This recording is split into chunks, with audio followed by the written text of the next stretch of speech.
Ayun na nga, ang dami ko pong naririnig na hearsay na bawal na ba talaga yung umiiyak na bata sa live? Bawal din ba yung bata sa live?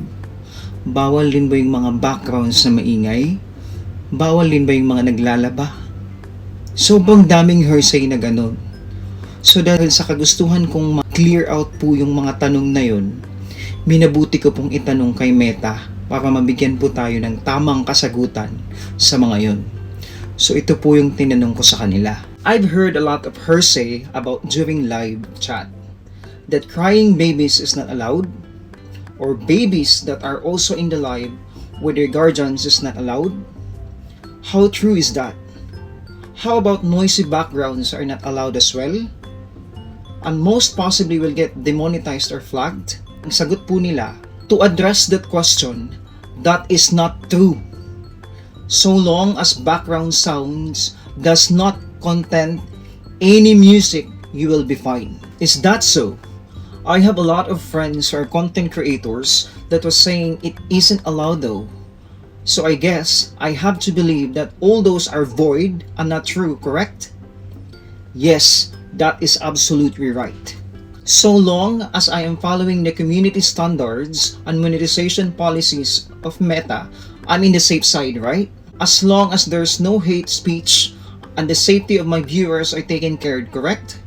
That is correct. The only time that you may get flagged is when you play a music on the background.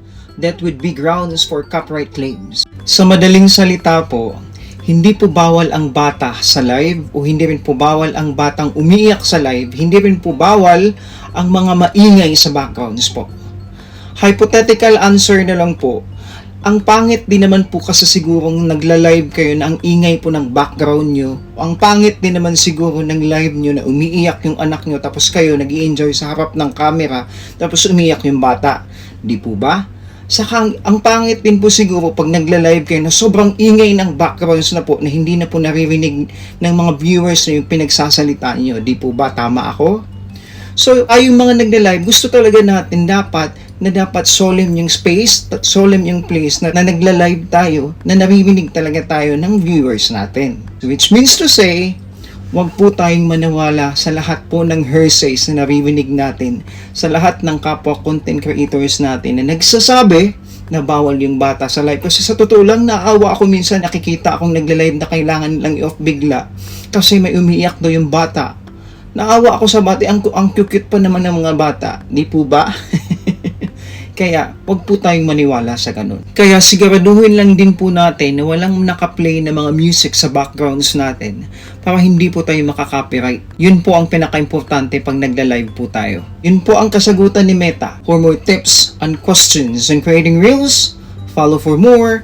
Bye!